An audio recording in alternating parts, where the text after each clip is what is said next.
Hey, good afternoon, everyone. Welcome to Catalyst Energies. My name is Dee. Thank you for joining me. Thank you for your patience if you're catching this on the live stream.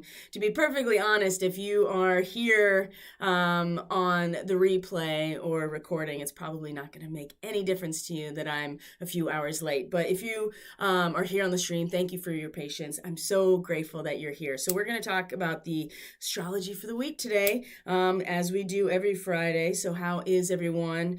Let me know how you're doing in the chat or the comments. I am getting some feedback about being able to comment live, just the way that YouTube is set up in terms of being able to comment on things when you're not totally synced up with the stream necessarily. So and some other weird logistical things. So I'm going to be working on that when I can.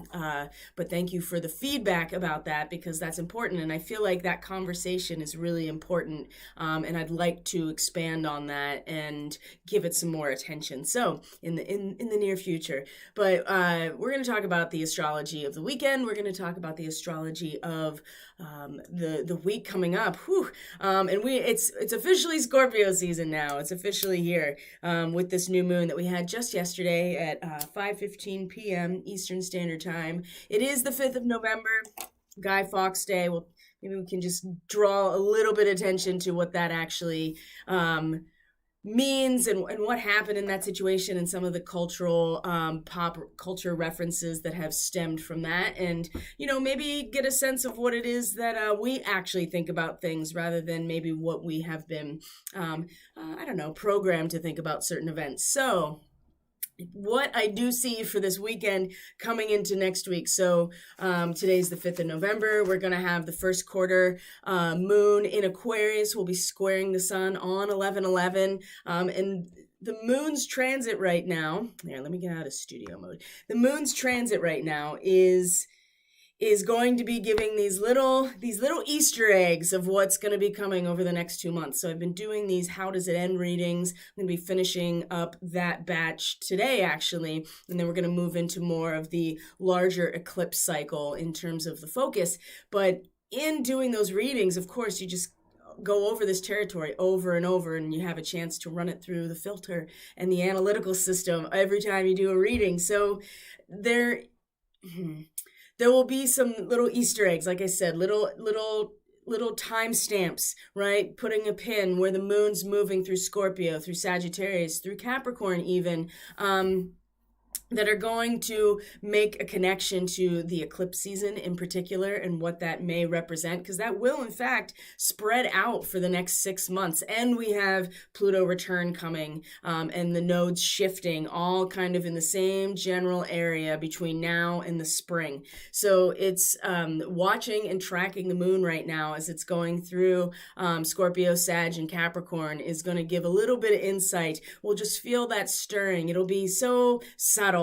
It'll be very intuitive. It might just be a feeling, but that feeling is going to grow and be impacted, and we'll have different experiences as the months kind of start to unfold, right? Because we have the eclipse season that's coming. So November 19th is a full moon lunar eclipse. December 4th is a total solar eclipse in Sagittarius. And then we have Venus in Capricorn, of course. The first Pluto return officially is going to be in early 2022, but Venus is going to brush up against Pluto before she stations retrograde, and this is in December as well. So paying attention to what's happening right now with the moon, like I said, it's just going to be a little bit of it'll be like an Easter egg, or just a timestamp, of an intuitive timestamp of what is expected to unravel as we go into 2022. So over this weekend, we also have Venus came into Capricorn today, and Mercury is going to enter Scorpio today. So now our head is in the game, the Scorpio game, which is really about getting to the root of things and really getting to the root of our potential together and what we can produce. And with a new moon that really had us setting some intention around getting into the laboratory of our soul and our relationships and the social context in general, and really starting to put some pieces together to really understand some things, to interact, or at least hold space for some byproducts that we may not necessarily like. Now Mercury's here. Mercury, or Hermes, able to go into the space of the subconscious, into the underworld, into the darkness, and into the underlying structure of what is, and come back out, right? Consciousness is not bound by these particular, even this polarity, even the polarity of life and death itself, which is often at least experienced for the first time in the 8th house or Scorpio, so in a very visceral way at least. So we're going to start really putting that mental energy into the investigation, into the search for the truth, right? Into the descent into the underworld, which is very much the territory of the Hermit, which is the 6th house and ruled also by Mercury. So there's some powerful crossovers here and some assistance in certain ways. And Venus in Capricorn, of course, is this is the Queen of Keys, right?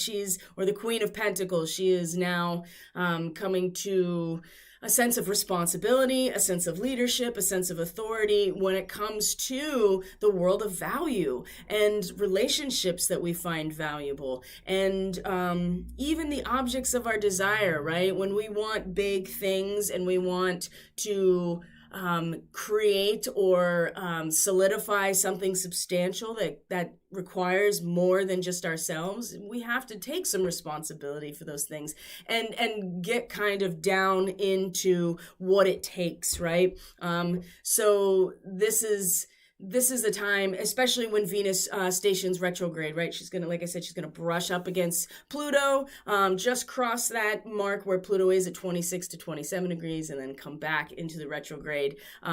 So she's going to be for a while over the next couple of months. And so we'll get a chance to really utilize our senses and our sense of value when it comes to what we have to maintain, right? Capricorn is the unfolding of the physical law of nature, right? It is the solidification of our cultures, of our institutions, of governments, right? Economies, the banking system in general. These are all types of large corporations, right? With executive boards of people that make decisions, and it requires lots of participation. This is the fractal unfolding, or the matrix in its realization, or with Pluto involved, it's in its dissolution in order to create space for a new creation. So Venus meeting up against this point is it's going to bring this power of transformation that is directly linked really to the power of transformation at a base level for this country, for the United States. But Venus it's just going to become something we are bringing into our actual everyday palpable reality.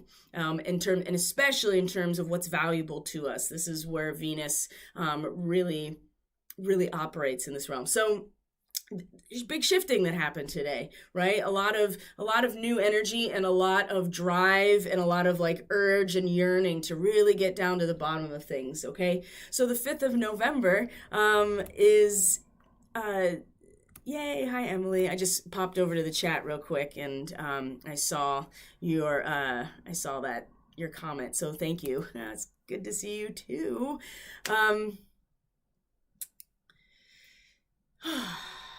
Guy Fawkes Day. Like, where am I? November 5th, Guy Fawkes Day. So the gunpowder plot, right? The plot to blow up Parliament in England, right? So you can go to any number of websites and get the full historical picture. We know V for Vendetta, the movie, was based off the comic by Alan Moore, and that was based off the actual events. And Guy Fawkes was like the fall guy, right? He was the one that went down under Parliament and like was supposed to light the fuse, right? And do do the deed, and either he was sold out or there was an infiltrator on the inside. And it's glorified in the movies and even in Alan Moore's V for Vendetta. But if you look at the actual historical context, it's really just a vying for power on either side of the chessboard. It's got Catholicism that got pushed way down, and in England, right, in the Church of England, and Protestantism was, it was an assassination plot for King James, right? King James, that the Bible, the version of the Bible that most Western Christianity is utilizing. So in Catholicism was very much not allowed in England at that time, and so the plot was by the Jesuits, right? So is it something that we necessarily want to either way be celebrating? I'm not really sure. I know about the Jesuits, and I know how the Catholic Church, where that connection in terms of secret societies, but we also can say the same thing about Protestantism after its initial creation as a result of the Reformation. I mean, I think that was an important step, and then of course they come in and co-opt all of those things. So it's just, the battle between the two factions of the supposed rulers. So that's remember the 5th of November. November 5th, 2001 was also the day that Bill Cooper was killed. So that's also something that we can relate to. And we know that it's always this time of year, right? With the sun in Scorpio, right around this time, right? The inventor going into the lab, getting to the root of things, and then starting to make new connections. That's where we are today with the sun in Scorpio, the drive or the urge to make new connections and to take care of them, and to maintain them and make sure they're in good working order. So let's get right into the astrology and just kind of break it down for the weekend. Now, I do anticipate, and we will look at the specifics when we get there, that it will, by the time we get to Monday and Tuesday and 11/11 specifically, all through next week leading up to 11/11, especially on the 10th, there's going to be some pretty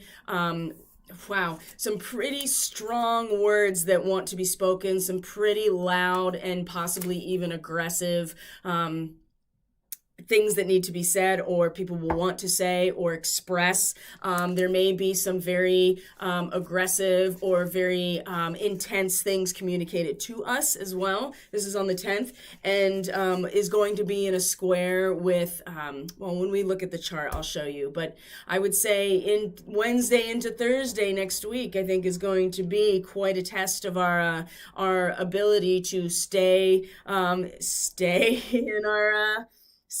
in our center and also stay true to ourselves at the same time. So yes, let's get into the astrology and start to look at the actual time language here that we are working with to see what the potential is that we could work with. So here we are, 5th of November. Let's see, let me get my notes. All right. So the moon is in Scorpio. So the first thing I want to bring up here, so this is today, the 5th. I want to go back. See, here's the moon here in Scorpio. I want to go back because it very early this morning, and I'm curious how people's dreams were, or if they, especially further west you are, because this aspect, this 20 degrees to 20 degrees Pisces, this trine with Neptune and the moon, if you were asleep at this time or just waking up or even early morning before things really get going, I'm curious to see how this feels for you, because this is the first of what will be a consistent connection to Neptune at this degree, specifically before it stations direct in December. So this 20 to 21 degree mark of Scorpio is very, the last decan is, in fact, I feel like the most difficult of Scorpio, because you've gone into the abyss and you start to come back up, and now it's about integrating that and to make and to really utilize what you have discovered responsibly and masterfully. And we do know that the Seven of Cups in the tarot, right, Venus in Scorpio, is the archetype that rules the last decan of Scorpio, which is the last 10 degrees. So it's not an easy position or an area to, especially with the moon, right? It requires some very, very adept esoteric mastery, I think, when it comes down to it. So, and then connecting to Neptune and Pisces in a trine, right? There's not really much that you have to do. It's just like the streams line up and there's a connection and there's immediate, like, there's a spiritual and intuitive flow directly from source into each of our personalized and intuitive and feeling based experience, how we feel about things. So this is the first of all of these in the next 2 months coming into this same trine. So this degree of Scorpio is it's very simple. I'm going to just read the Sabian symbol because you'll see just like how time is an illusion, but what is an illusion exactly? Does it mean it doesn't exist or that it's not what we think it is? I would argue the latter. And then when you see here how much time in reference to something like an astrological calendar, you see how on time certain things are and how the potentials exist as fixed points no matter what. And it just depends on where we are in relation to that. So this degree of Scorpio is obeying his conscience. A soldier resists orders, and it's a readiness to face the results of a refusal to follow the authoritarian patterns of an aggressive society. Okay, these were symbols that were intuited, the beginning of the 20th century, right? And still, this book is my Astro Bible, because it's just on point every time. And so what we're going to find here is that every time a celestial object, the moon right now, today, actually this morning, the sun, and then Mercury will pass Mars, and then Mars, they're each going to come to this point, a soldier obeying his own conscience and disobeying orders, direct trine with Neptune and Pisces, directly to source, and a direct channel into source creation, into a specific position that is almost forcing us to engage in total surrender and trust in what's coming, right? Which is, this is the full submission and full surrender to God, to divine source, to the creator, to the Akashic field, right? I'm trying to give different representations of what this concept of universal source or God really can be to a lot of different people. So, but this is Neptune and Pisces is our access. It's completely experiential. So each time these bodies come across and hit this point, it's like a direct connection that will sustain the decision, right? Now it's just a feeling. With the sun, it'll be fully realizing ourselves through it and finding our expression through that. With Mercury, it'll be through our words and our mind and communication. And when it's Mars following up, at the end of 2021, it's going to be a very forceful and a very direct and very warrior-like refusal. And something that's important to realize about this degree and the wording is that you're prepared to meet the consequences. You're prepared to stand in the face of what this will bring to you. And so this month, there will be what will feel like and look like and will be in a very supported wins for those who are following their conscience and pushing back against or refusing to participate really in an authoritarian organization, or in our case, the global rulers. So that's that's something that's going to be happening all through the month in different ways. And so today is the first, right? This is this very subtle feeling that we're all having, like, you know what? Nope. And you can tell, you can feel something, something has shifted since the new moon, right? There has been a very significant change in something in the way things feel. And I think it's because there's an opening, right? There's an opening and a surrender and a sense of real trust in our ability to fully align with the highest version of this situation. And it will give us starting to feel the importance of following this position in a collective way. Many of us have known the importance of this since day one, but now collectively there's more of it, and it's just going to get brighter, and it's going to get more swift and communicative. And then when Mars comes around and trines Neptune, it's just going to be very forceful and very direct at that point. So that's a great way to start the 5th of November, I would say. And then Venus enters Capricorn, and then the moon comes around and has this square to Jupiter.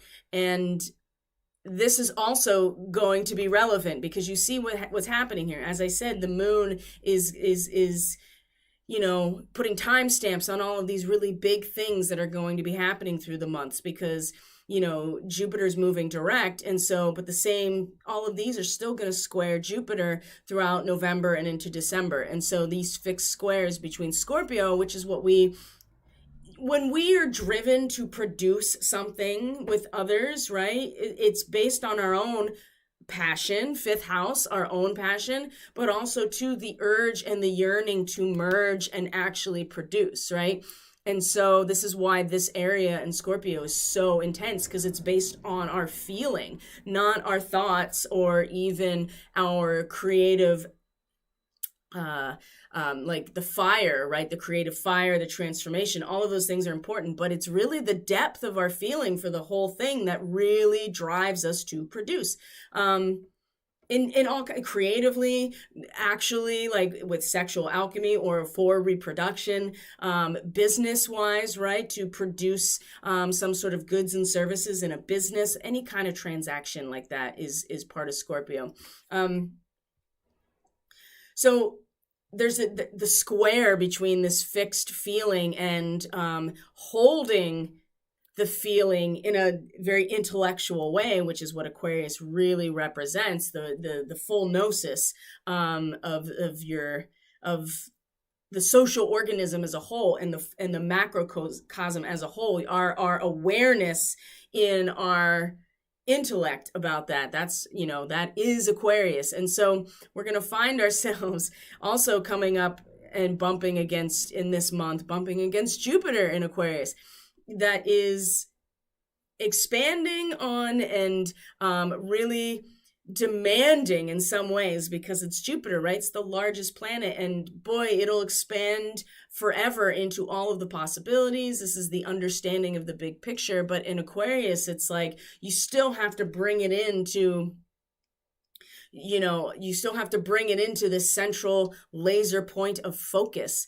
And Jupiter is when Jupiter comes into Pisces, let's just say it's going to be so good. The biggest sigh of relief that you've probably had in a really long time. But in the meantime, it's hyper focused right now, and this is not exactly the easiest position for the planet Jupiter in terms of what it represents. But if we are aligned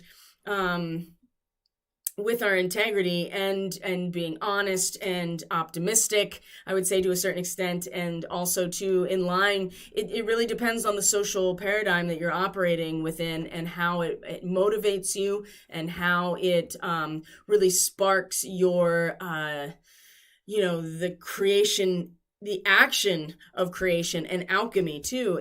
We are being trained to be able to hold the entirety of the social organism's power right now. This is what Jupiter is kind of like guiding and leading everybody right now to do.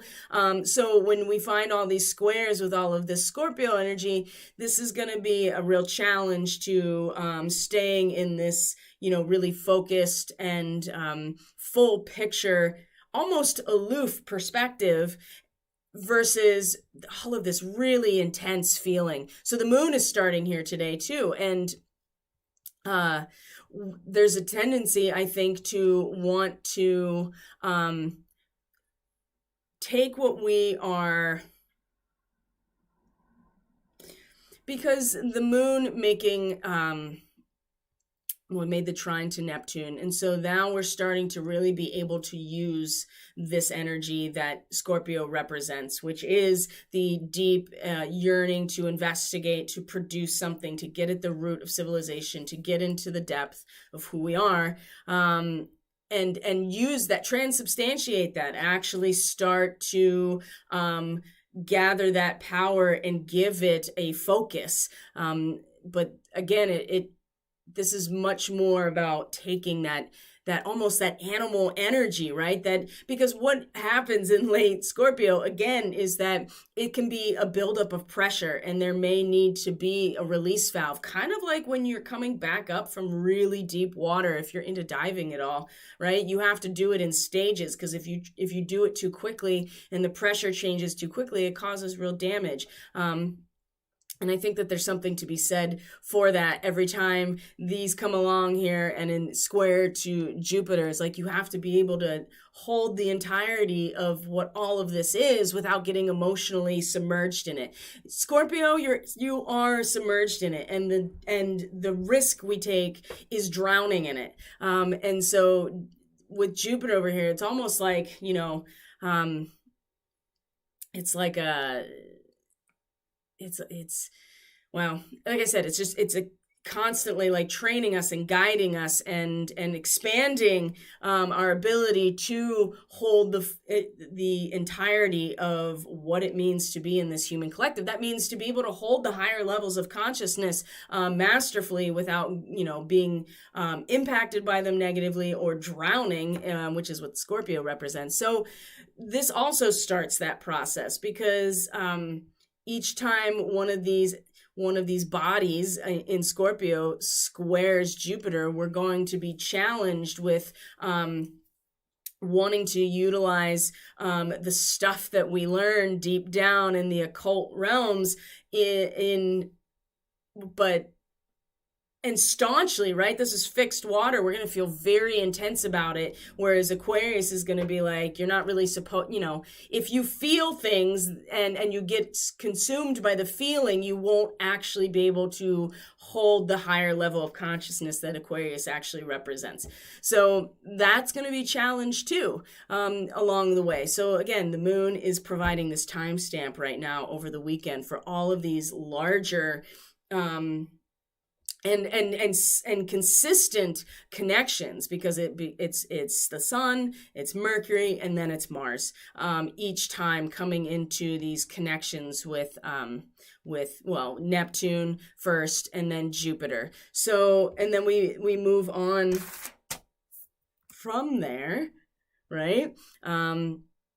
When the moon comes into Sagittarius. So, and the last thing is that the moon will come into a sextile with Pluto. And this is really, if we can use our X-ray vision here within our own intuitive antenna, right? If we're able to really like see and feel into what is going on under the surface, and maybe again it's very subtle, this will be we can look beyond the destruction that Pluto is currently enacting and see the layer underneath that is ultimately going to be reinforced and nourished by what Pluto is mulching. It'll be put under the surface. And you also see too, to some extent, that Pluto might have the final word here in Scorpio, right? But at the same time, there's even something different or not different, there's something deeper and more substantial than what just as Capricorn is,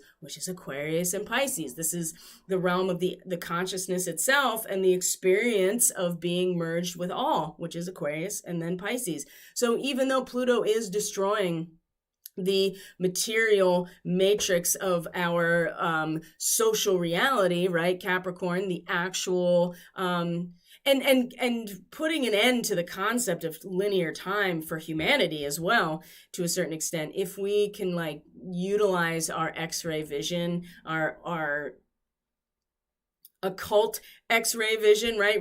Actually be able to see into the deeper underlying structural knowledge of society and of ourselves. I think that this can reconcile the very raw and uncomfortable slow burn of Pluto that has just been relentless, basically, especially since 2020 when it met with Saturn. That was like the beginning of the end, right? So this is, and again, they will all do this as well, come along and sextile Pluto in the end of Scorpio. So all these wonderful timestamps today of bigger patterns that are going to unfold over the next couple of weeks. It's kind of exciting. And you can really feel it too. You can definitely feel that. So let's move on, because the moon will come into Sagittarius, right? Yes, the moon's going to come into Sag. You can see that there is now a yod, or a finger of God, between Mercury and Venus, both now at 0 degrees. Oof. Of Capricorn and Scorpio, which means that they are in a sextile with each other, and then they're making that finger of God shape down to Rahu, the North Node. So there's also some connection there between claiming power, right? This is Venus is what we're doing here, claiming power from the assembled group, standing in our own latent potential of leadership. Mercury coming into Scorpio, ready to start taking the deep dive into the deeper realms to investigate and to hopefully come to some conclusions about what is at the root of civilization and our relationships to each other, and the power of symbolism and what it means to create from depth of feeling. This is Mercury is the realm of the mind. So these two together, right, in a sextile, they're coming together in a sextile, Capricorn and Scorpio.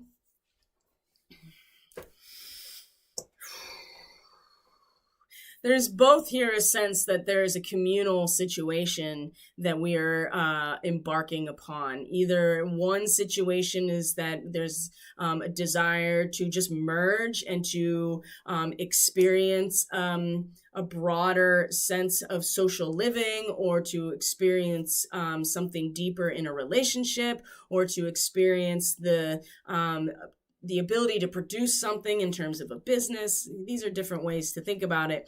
And then with Capricorn, it is certainly the stepping into almost a leadership position when it comes to the social order or context, what we're responsible for contributing if we want to, to maintain what it is we've created together, what it takes, the organization that it takes, the structure that it takes, how it solidifies. And Capricorn is the law of nature. So there is something that it has a momentum of its own. Once it's activated, it starts to grow, right? It also provides as a result of its function in Capricorn. And so both of these aspects have to do with stepping into a new position of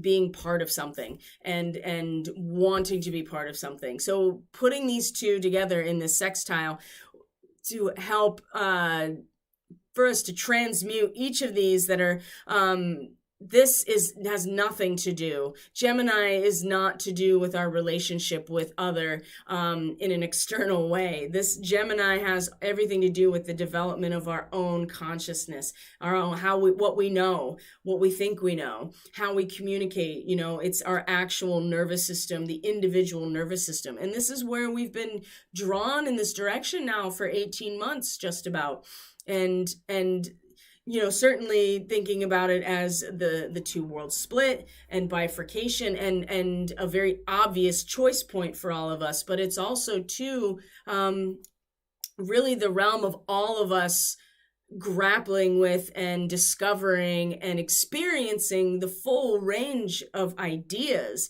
and really not making any decisions. I think that probably was the best, probably the best use of the North Node time in Gemini. So, but this is still where we are at a soul level being drawn to with Rahu. And so both of these positions that have immensely to do with our relationship with other don't fit into, the fact that we're all being led down this pathway, or the dragon is being pulled towards this direction that has to do with our own minds, right? And our own conception of reality and what is, right? And knowledge and information.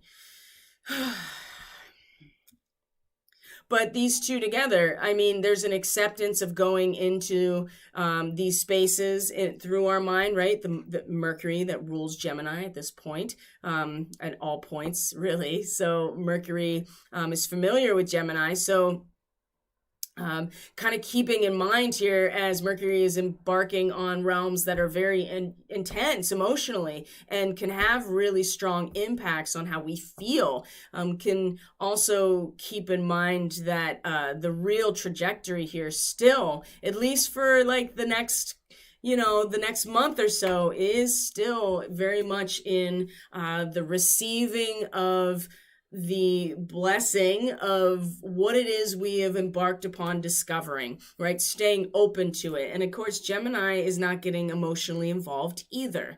It's just the realm of the logos or the consciousness in and of itself. And so that's one way that we can make, that we can transmute this energy. And when you put these two together, the sextile with the Venus and Mercury, I also feel like that there is, I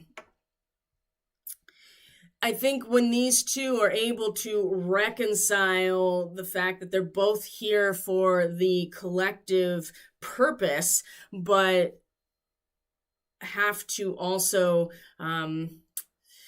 accept that,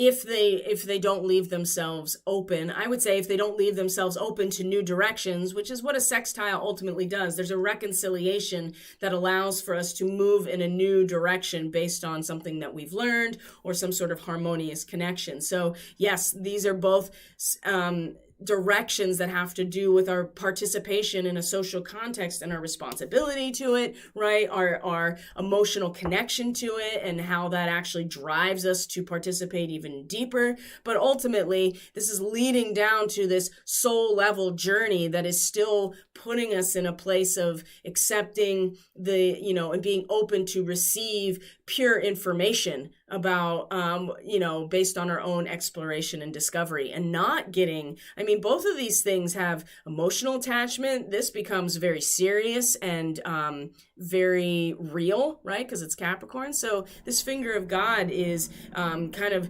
drawing us back to our karmic journey, even when we are starting to, in our personal lives, the individual experience we're having now, each of us is really thinking and feeling into the collective order. This is an interesting connection to be making right now, because I feel like that we're still all kind of in some way, and we see the moon comes right into Sagittarius at the same time. So then we just feel the spark, right? The spark that that holds us all together. These 30 degrees all at the same time today, by the end of today, this is like splitting, this is the crack between worlds over and over and over again. And it's close enough here to Alcyon that even that, I would say, say is that we are like not even straddling. It's like stepping through the portal in the process of stepping through it, or stepping through the looking glass, or just stepping into the next phase consciously. And 0 degrees of Sagittarius, this is where we remember why, this is where we feel the spark of, and gives meaning. Sagittarius gives meaning to what we are doing together. And so we're going to find some meaning, and it's really going to be, it's definitely sandwiched in between these two aspects as well. So we're going to start really getting, I would say more personally involved in what's going on outside of us, engaged with it, interested, feeling responsible for it. But again, it all comes back to the experience of what is in the moment. And especially ideas, right? And being open, especially 2nd degree of Gemini, being open and waiting to receive that which we ultimately have set in motion to explore. Wow, that was an interesting little transmission there. All right, so this is still the 5th of November, but it's a big day. So now that the moon is in Sagittarius, though, we're going to find that it's also then going to, look at this, come right into opposition with Rahu, which means it'll be meeting the South Node. So even the moon is going to be in opposition to her own North Node, meeting her own South Node, right? So then we're going to really feel it's going to be the 2nd degree of Sagittarius is like you have this fire that you've built, right? And it's burned down all the way to like coals or embers. The 2nd degree, or there's a rhythmic intensity that's happening. And the 2nd degree of Sagittarius is like somebody blowing on the fire in just the right way with just the right pressure that then lifts the flames back up actively again. That's the 2nd degree. The spirit coming in and influencing that which, that spark that gave meaning to what we're creating together in the first place. The spirit coming in and blowing on the fire, and that can have a lot of different outcomes. You could blow the fire out if it's not very strong. You could rekindle the fire if it's gone out, or if it's too strong, it could spread the fire too. Either way, there's going to be this whisper that comes along, and it's just like, remember the 5th of November. It was the gunpowder treason, right? They were going to light a fuse. That's and the explosion is very Sagittarian in some ways, right? Because it eventually it's combust, and then it's the friction that causes the creation of something new. So I also feel like that this is going to add to this idea that things are happening, and things are happening, and they are very good things that are happening, and you can just start to kind of tease them out of in certain corners of alternative news or social media or whatever, depending on what you're following. But again, you can see all this like energy that's pointing down to a very soul level journey here that is nothing really still to do with what's going on up here, even though everything is up here except Uranus and Chiron and the North Node. And let's see what else. Even the asteroids are all up here for the most part, except asteroid Ceres. She's in conjunction with Aldebaran, still down in Gemini, so the goddess of the grain as well. So remember the 5th of November, and maybe that's all we need to do, because remember, the South Node is where we've been. It's not where we're headed.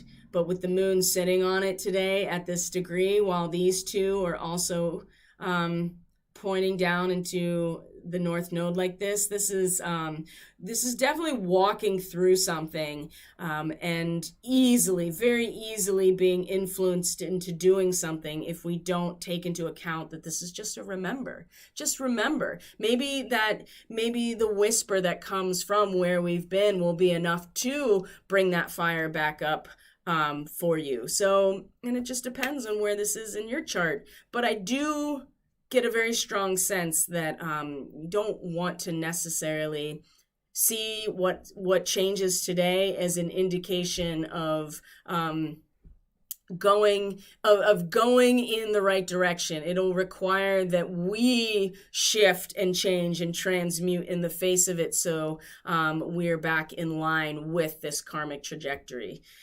Now, let's see here. Not yet. So I think that really does it for today, the 5th of November. So when we come into Saturday, we're going to see that, let's see here. All right. We come into Saturday and our moon is in full Sagittarius mode. So it's going to come into a sextile with Saturn, right? And Antares is in the picture. So now it's going to start heating up even more. So the first thing is, and this, this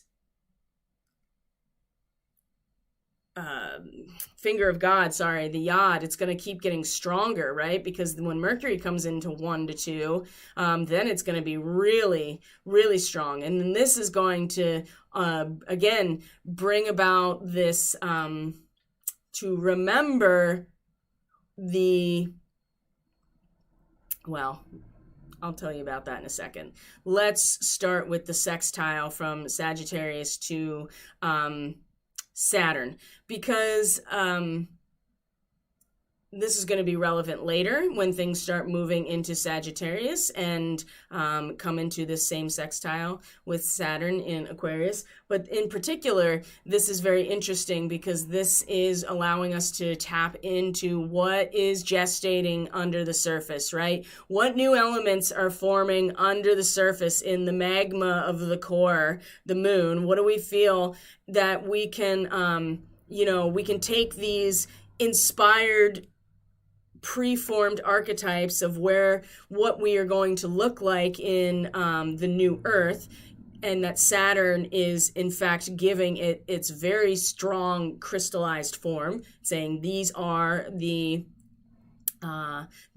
fact the preformed archetypes of the Aquarian age, and I'm going to show you what they are. And oh yeah, by the way, they're wax figures. Now, what does wax do with heat? Oh, well, it melts, right? And so even here, we can start to get a sense of what new elements are building in the surface, under the surface of us. What do we feel is starting to create down in the core of who we are, in the fire of our soul, right? The core of the planet is liquid. It's magma, right? It comes out in the volcanoes, but it's actual material reality.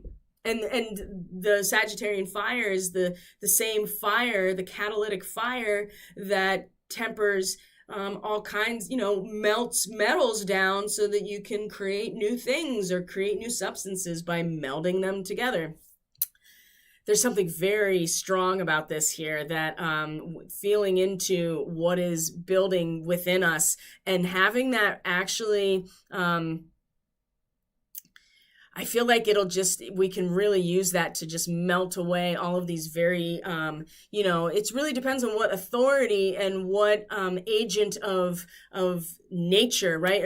Whose laws are you following? I think that's really the big question here. Are you following the human law and like the whole system of government? Then, there's going to be a specific set of archetypes that are being presented to us. If you're following God's law or natural law, and Saturn is the representative of the unfolding of natural law, then the sextile, it'll be either way. What's building within us and what's developing within us is based on such a strong fire that it's going to melt these wax figures. And so we either want to melt them away because they're not they're not representative of what authority we actually want to be aligned with, or I feel like that either way, it's melting away what is ultimately just a figure, and creating space for something actual that is building inside of us. So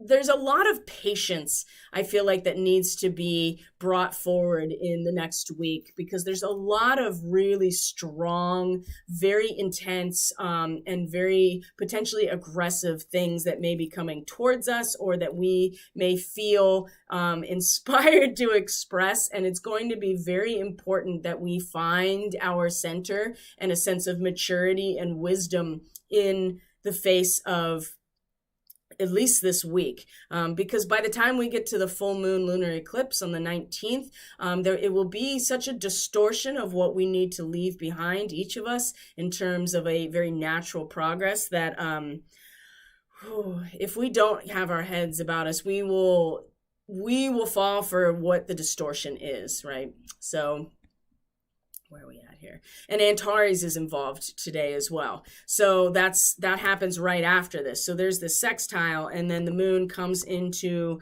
a trine with Chiron at Antares, the heart of the Scorpion. So this is an incredible moment of healing, but it's going to be like a burning off healing, right? It's going to sting. It's going to hurt. It's going to hurt enough that we may not actually want to go the full, you know what I mean? It's like cauterizing a wound, or like burning something away, like true purification, and kind of like a homeopathy, right? The sting of the Scorpion is brutal, but if you can withstand it, then it only serves to make you stronger, because you can handle the venom of the truth, right? But if not, I also feel like that this will just inflame what is already a consistent inflammation of our own guilt and shame for just being on this planet, just being in life in general, right? Aries very much is the territory of Mars,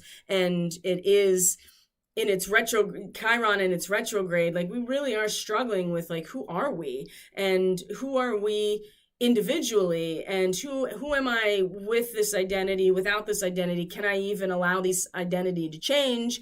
Can it mean something else? All of these things. But ultimately, every single time I say that we start addressing this, the first thing that happens is that we get this initial, response of guilt, of just like, no, you have to stay. You have to stay with what has been. You can't ever actually change, or have desire to be different, or grow at all. You must stay in this victim role, right? You don't have any say in your own progression. So the heart, I mean, this trine here with the moon at Antares is significant. So, and at this point, this yod, or finger of God, is, exact, right? Look at it. It's exact between Venus and Mercury, and it's, less than a degree away from Rahu, or the North Node, at this point. So, and this, both of these are what is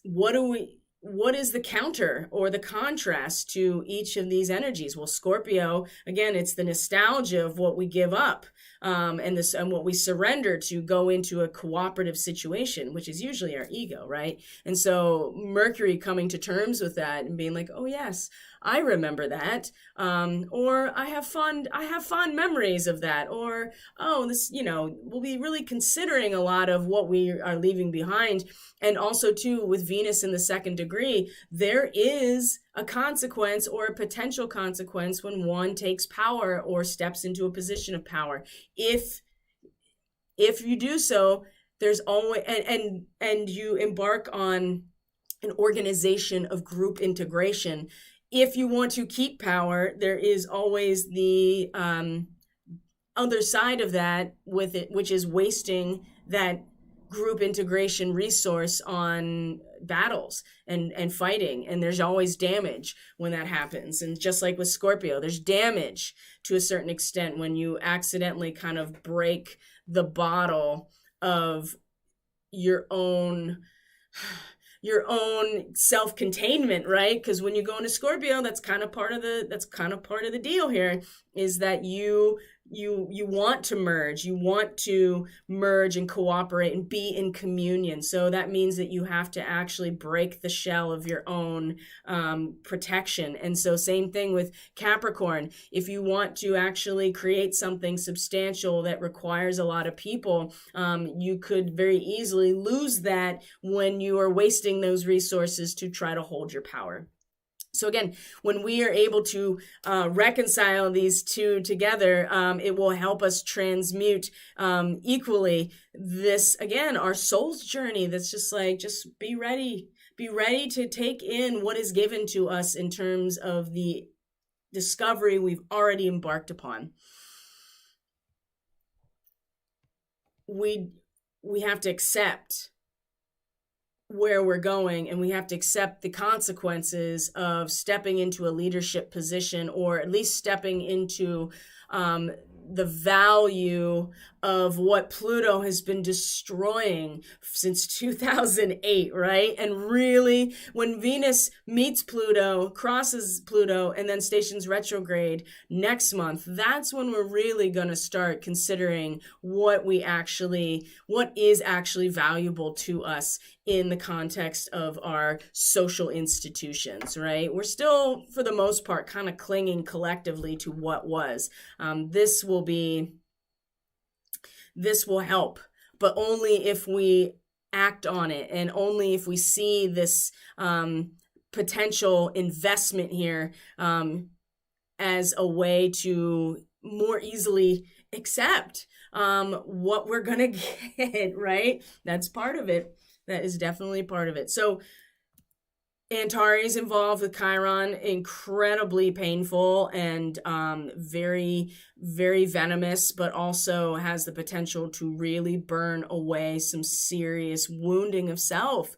This is a really good potential. And of course, that means that the moon's also opposite Ceres, who is with Aldebaran. So you have Archangel Uriel up here with the moon, right? The fire of God, and Archangel Michael opposite at Aldebaran. Those guys are just squaring off with each other. And this is us feeling like at this really deep level and internally, and trying to make sense of the world, to feel out what's going on. I mean, it'll feel a lot more.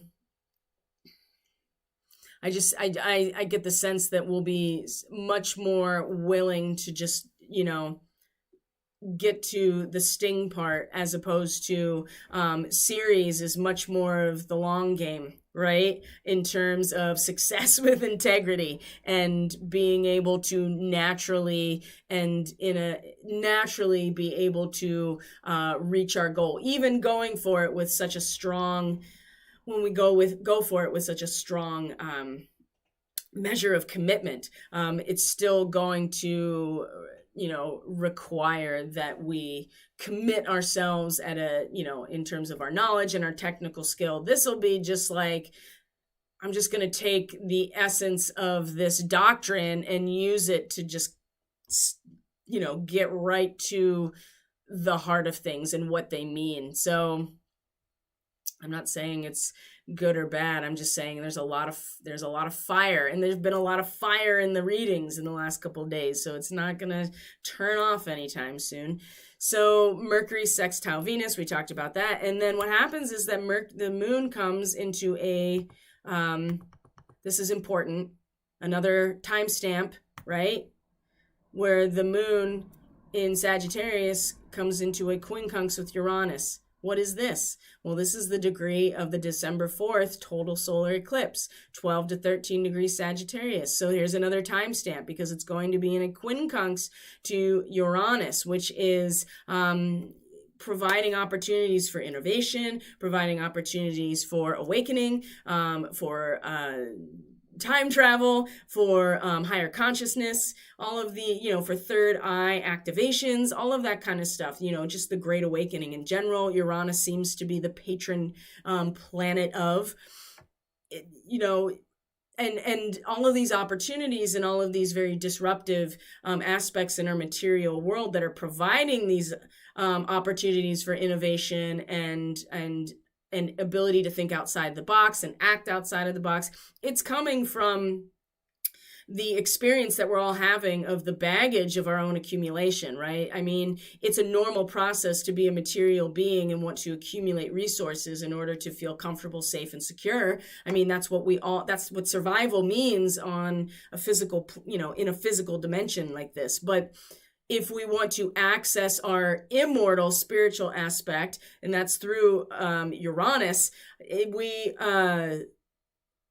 we're doing it through the disruption of that material world. And we can't go through the Stargate with all of the baggage of our ego. That's just all there is to it. And so we're dealing with that. But the quincunx here, as we feel into the need to actually have retribution in this moment. This is just letting go the baggage, right? Just let it go and off you go, right? Letting go of the material baggage and off you go into your immortal spiritual essence, right? The fully connected into everything else, right? Your ability to connect into the grid system of consciousness at its highest level is Aquarius.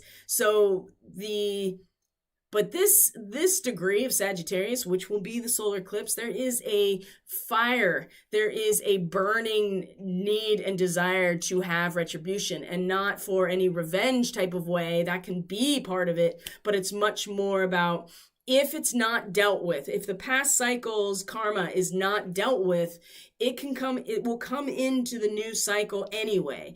And so this is really going to challenge our ability to just let go of the baggage of our own material, shed the mortal coil and specifically the baggage of our ambition to accumulate.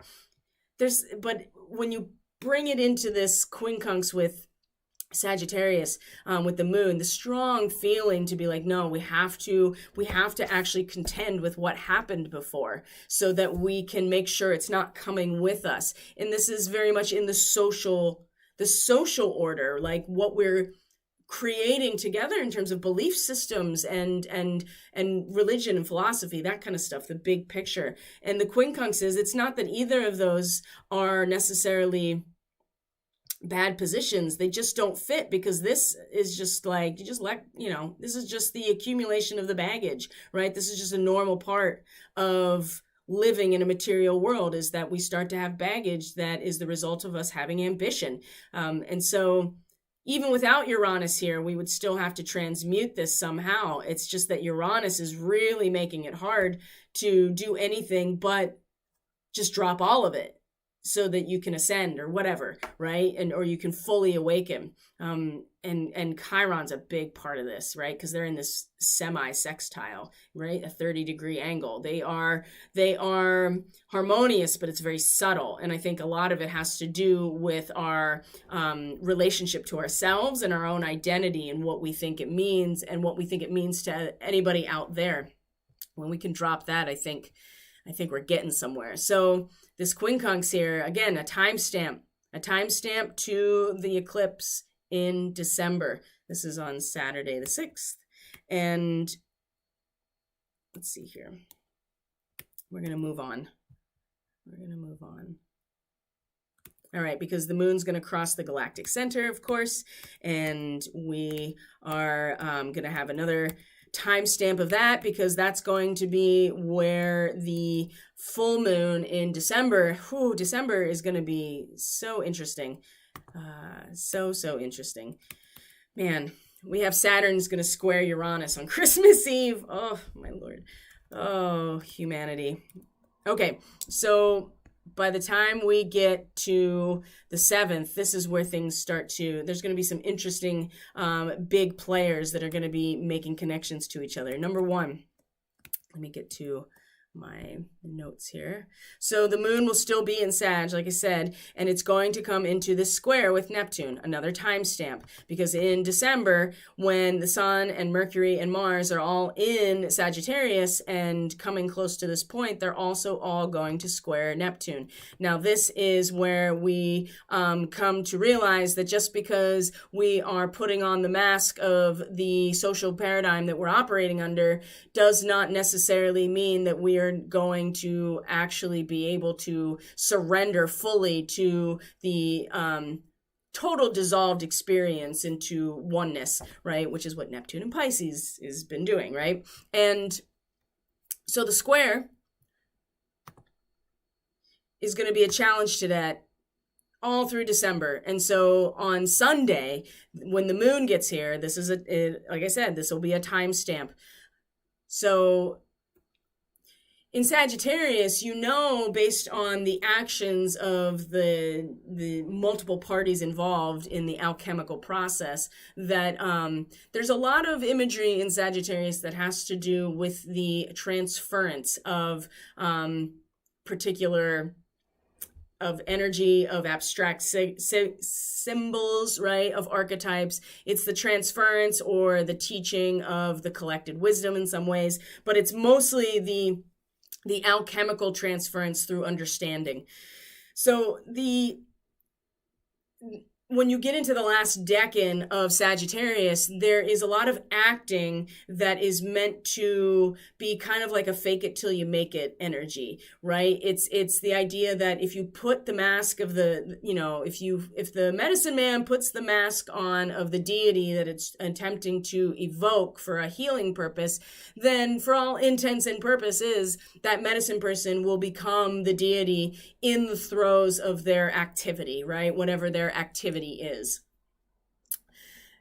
In this case, right, and it's very playful, right, and it's almost like make believe, and it's like if you put on the glasses and the hat, you'll become that person or you'll become that being, and it is something that's practiced in indigenous cultures all over the world. And in fact, I mean, it's practiced even in the Catholic Church in terms of like communion and stuff, because it's the idea that you believe that this is what it is, therefore your belief is actually eventually going to make it so. But that's not going to be enough for where Neptune is. And we're going to find ourselves challenged every single time that the Sun and Mercury and Mars come to the same point that the moon will be at on Sunday and square Neptune, where we will just have to be uncomfortable with the realization on many levels that we may want to fake it till we make it in terms of what we're capable of creating together, but we are still absolutely being challenged, and Neptune dissolves everything it touches, and this is a mutable square, right? Mutable water, mutable fire. So there is any number of ways this can be malleable and shift around when they meet each other in their different lanes, right? So, but at the end of the day, Neptune just dissolves it all in Pisces, and is like, yeah, so you still are just going to have to like surrender to the plan, trust it, and trust God and trust yourself within the full experience of all. And that's going to be really where it's at. And it'll be challenged along the way, like I said. So the moon, again, there's that timestamp. You'll feel, and you'll be like, I feel like that if I just keep doing it this way, it will in fact turn into this. And the square is going to challenge that in every direction, because it's going to dissolve all of the boundaries of there is no you, and there is no mask, and there's no deity, and there's no separation between those things either. And so even trying to imitate those things is fruitless when you meet Neptune, that's just like wave after wave, just like submerging you into the mystical experience in pure experience. So that's going to be interesting too, because I feel like this has been coming up a lot, and it's just going to be amplified so much. This idea, if you just keep focusing all of our attention and awareness on, and I'm not saying that this doesn't work, but what I'm saying is that Neptune is just all manner of boundary or separation, all manner of meaning to the human experience, of religion, right? Pisces is pure experience, but Sagittarius is the doctrine of the religion. So if we just keep acting in accordance with the doctrine of the religion that we're following, we will eventually get the results that we want. And Neptune's just like, no, I don't think so, right? Your only result is going to come from full surrender to the experience of oneness, and to have optimism and hope and trust in what's coming. So that's going to be a big challenge. And this is more of December, right? So again, timestamp on Sunday. So just kind of pay attention to how you feel, because it's going to be very obvious come next month what that's going to feel like and what the challenge will be. Because Sagittarius is just like, I got it all figured out, baby. I got it all figured out. And that's the hubris of Sagittarius, because then you have to take responsibility for what you create. And that really makes people kind of like miserly, right? And satanic too. That's what happens when you get bogged down and have to make real decisions and take real responsibility for things. That is not Jupiter. That is not Jupiter, right? But that's what Jupiter was fighting Kronos for. He's like, you're not going to eat me. I'm immortal. So, but what will happen, I think that's going to be great on Sunday, is that now Jupiter has moved into the next degree of Aquarius. This is an important shift as of Sunday, because now we are being, Jupiter is like the guru, or, you know, the wise leader at this point, who is able to overcome his own passions and teach from experience and wisdom in order to help other people who still can't get past their passions, right? Which is a lot to do with what Leo represents, is our own individual passion. So the moon being in the sign of Jupiter, having this sextile, is going to be very favorable investment for each of us emotionally into our ability to really step into some sort of, you know, engagement with the social world that has to do with standing in our integrity, being calm, being sure of our position, knowing that we're going to get where we are going, right? Especially with the moon, feeling it very intuitively. And then with Jupiter here, if we can invest this real kind of, it's not quite stoic, but it's very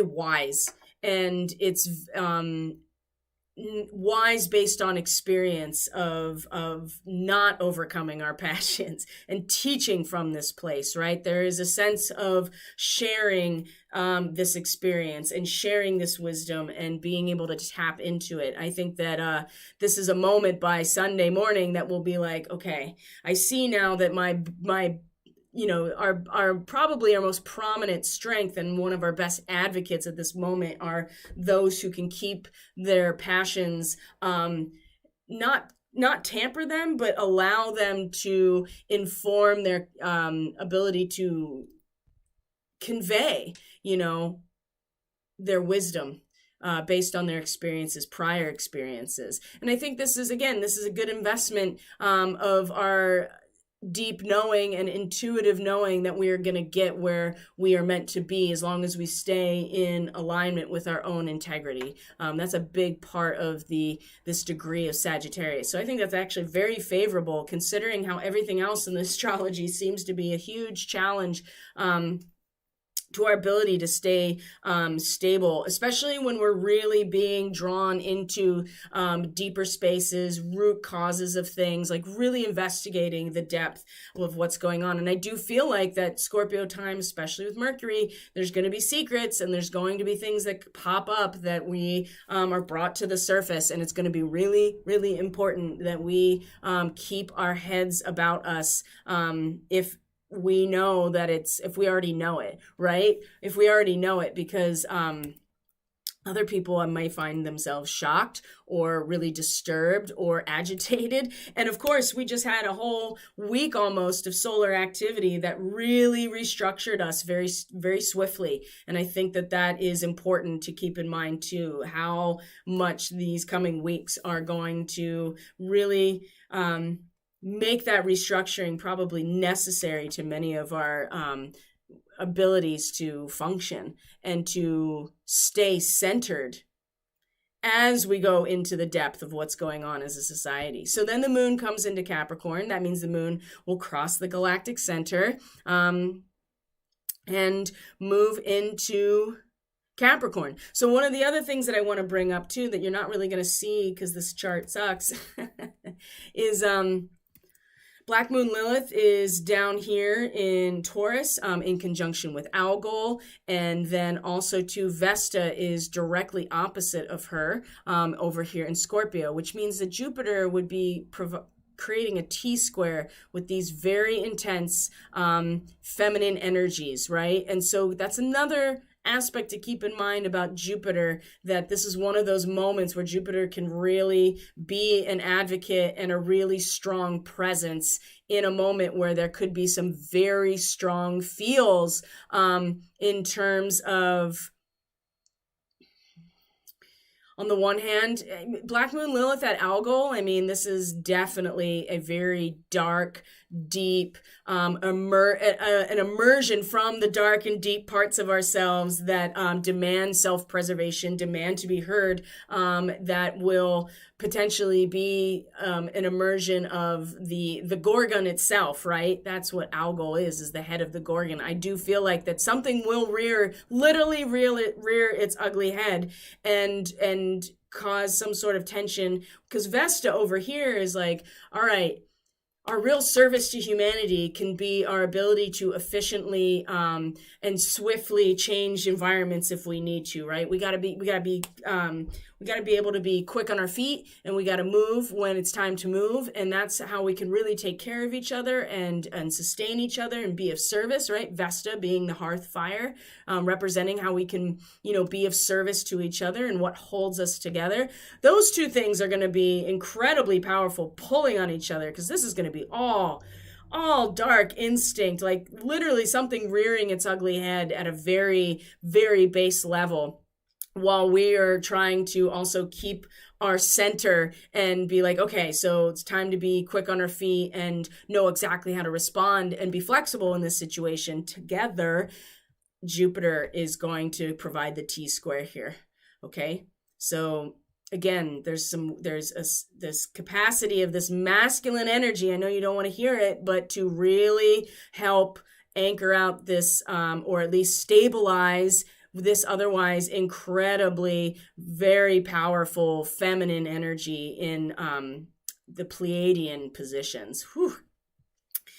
Because that can be very, very, that could be very upsetting, I would say. So that's the end of the weekend. So let's move into the week, just to give you an idea. So now the moon is in Capricorn. So now we're feeling, and is going to meet Venus. So now we're feeling the responsibility. We're feeling the seriousness. We're feeling very serious. We're feeling very responsible. We're feeling like we want to, step into kind of that boss mode and feeling it too. And then when the moon does meet Venus, I think that there's going to be a very strong awareness in that moment of what it means to be part of something, and where the value lies, and have a very strong emotional response to that as well. So on the 8th is where it's going to get by Monday, the hits keep on coming. So Mars and Mercury are going to meet each other this week. So where do we start on Monday? So the moon is in Capricorn. So it met Venus. It was in a trine to Uranus, squaring Chiron. So the seriousness of how we feel about things is finding, surprisingly, is able to find a foundation or a strong base with Uranus. And this has a lot to do with being able to see past and transcend the physical matrix ahead of us, being able to meditate on it to the point where you see beyond it. And so again, that's really going to actually be a great base for the Uranian aspect that is really challenging us to let go of the baggage. So that's an incredible moment right here. Very, very grounding. I mean, it is an Earth trine. And then we'll see that But before that happens, the moon is going to square Chiron, and are we even able to again, we're going to feel in attunement or alignment with the collective or the social order or with even nature in general. But again, that's going to initiate this like wounding and heal and shame and guilt about who we are and what it means. That's going to be, keep coming up. Good old Chiron. So, and the moon will meet Pluto. The moon will come on the 10th. Now, this is where it gets really interesting. So by Wednesday of next week on the 10th, leading up to 11/11, which is going to surely get a lot of attention just because it's 11/11, but also, too, it's the first quarter square on the 11th. This whole thing right here is incredible. And that's because it's Mars and Mercury together in Scorpio. This is a Draco activation together. They're going to be in a square to the moon and Saturn together, right? And so while our minds and our warrior nature, while we are harsh words, right? And a really strong, maybe aggressive, receiving of info, like just a clear picture. And I think we're going to really be angry, or we could be triggered into some sort of self-preservation action, or we could be, activated to do something about it. Either way, there's going to be by Wednesday something very powerful that is brought to our awareness or that we need to speak on when it comes to, we're going to get a really clear inspiration that we haven't gotten before, or a secret that's revealing itself, something, and very forcefully over here in Scorpio, but it will square Saturn and the moon with Saturn, which is again about these preformed archetypes of where we're going. This is a big challenge to the system right here. Whatever this is on the 10th is a big challenge. And the moon with Saturn is going to have us be kind of emotionally, I wouldn't say aligned with what this is, but it will allow us to balance out what otherwise is a very intense experience with what we're seeing and what we're conceiving of and the information we are being maybe shoved into our awareness possibly. The moon over here with Saturn is going to give us some perspective and allow us to kind of detach emotionally. So even though this square is incredibly powerful, the moon over here with Saturn, I think, is actually going to keep us from like totally losing it, which is, I think, important. And then when we come into the 11th, on that day, Thursday the 11th, the first quarter square, this is going to be, the first crisis of action. What are we going to do? Because while we're still in Scorpio with the sun, so we're going to really want to like plunge ahead into the unknown. We've kind of ripped the curtains open and we're like, oh, look at this pathway that is down the middle path that I see as I push aside the fake division. You're going to want to go down that. You're going to really our cosmic consciousness is going to be really focused on the plunge ahead into the unknown. The square to an Aquarian moon at that moment is a challenge to just stay open to some type of universal or divine spiritual message coming to us, because this again implies that we are doing something, that we are producing something as a result of our intense yearning. This is, we're detached in some ways. We're aloof. We're not in the flow of the emotions. We're not feeling the emotions. We just know that the power of our feeling is what holds it all together. And when you know that, then you are able to actually like travel through time and be able to transcend in your own consciousness and be connected to the collective. So there will be something that we can receive. And this is just a moment, right? Because we're in Scorpio time. So it's all going to really hinge over here towards Scorpio. And this moon will just be a moment to be like, oh, are you sure? Are you sure that's what you want to do? What about just waiting a minute and seeing what comes to you? Because right after that, the moon comes and meets Jupiter. And then we have this sense of like, okay, if we did that, then we can come to Jupiter and expand on that feeling to, again, teach from a place of deep wisdom. I'm not saying that opening the curtains and plunging ahead into the unknown is the right or wrong decision. What I'm saying is that this square is going to challenge our conception of how we feel and what we're going to do.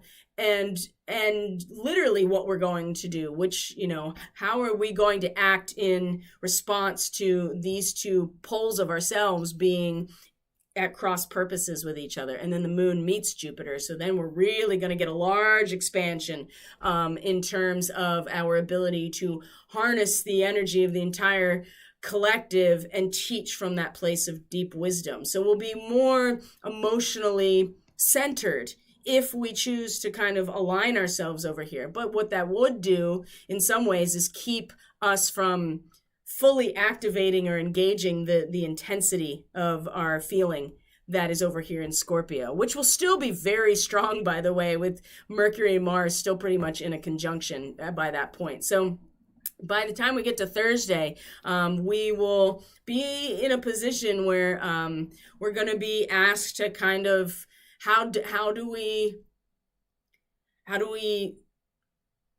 personally, and how do we in our feelings stay kind of aloof and detached and connected to the cosmic consciousness to the point where we are not impacted, but at the same time, how do we still act? Very much how do we act, and how do we identify ourselves consciously with this very deep yearning to know what's going on. We're all going to feel this, and people are going to be in different places about this, right? For me, this is my first house. All of this is my first house. And so I'm using that as an example to show you that those types of dynamics will be very present in who I am as a person versus what I believe being impacted by all of this information and all of this energy over here, really getting, and what you believe is very much a function of your relationship with others, right? It's built off of your relationships in a social way. So it's going to be very interesting, to say the least. And so when we get to the 12th, the moon will have moved into Pisces, and then the sun makes that. By the time we get to next Friday, the sun will make that trine to Jupiter that I talked about. And this is where the cosmic consciousness is finally going to say, enough. I am not obeying these authoritarian rules anymore. And with the moon in Pisces that day, and that means we'll meet Neptune, so beautiful. Such a beautiful moment to connect into and to feel very personally the immersion and the surrender into the whole, and to trust that experience. And that will directly link right into our conscious action and experience of no more. So by next week, it's really going to start activating this disobedience aspect against authoritarian rule. So leading up to it is all of these. It's going to show on a micro level what it's going to be like out there as the months progress, especially these next 2 months. So just the week alone, like I said, is much more of this microcosm experience for what's going to be happening over the course of the next 2 months in terms of our external awareness. And the first real expression of this is coming from the sun trine Neptune. This is incredibly, this is a beautiful, imaginative, and magical, inspirational moment, right? Of transcendence of this authoritarian situation into something much more about love and compassion and forgiveness and trusting that, right? When we trust that, when we truly trust those things and surrender to that, I feel like that is absolutely going to funnel right into our awareness of how we have to let go of and push back or refuse. We have to refuse the authoritarianism in order for that to really be brought to our awareness. And the moon right there with it is going to make it so easy to tap into. So I think that we're going to leave it there for today, my friends. Thank you so much for being here. I appreciate your patience with the live stream. If you are watching this on the playback or on a video on a different platform, thanks for being here. I truly appreciate each and every one of you. Have a great weekend. Enjoy the shifting of attention and awareness and the feelings of what we value, and really pay attention to what is unfolding. Like I said, timestamps all weekend into the week, and then we will be together on Monday in order to connect about all of these things and see how the weekend has treated us, right? Every choice is an opportunity. Every moment is an opportunity as well to make a choice. And every choice we make determines our pathway along this larger grid structure or along this network. So we get to choose that. We get to choose the quality of our pathway and, where we want to take detours or shortcuts or want to enjoy the scenery, right? All of those things are up to us, or if we want to just grumble the whole way, that's also part of it too. So we'll see. It's all, the dynamic is always changing. So we'll be together on Monday to address all of those things. So have a great weekend. I love you guys, and I will have a blessed weekend, right? That's really a good message. And we will be together on Monday. Take care of yourselves. Bye.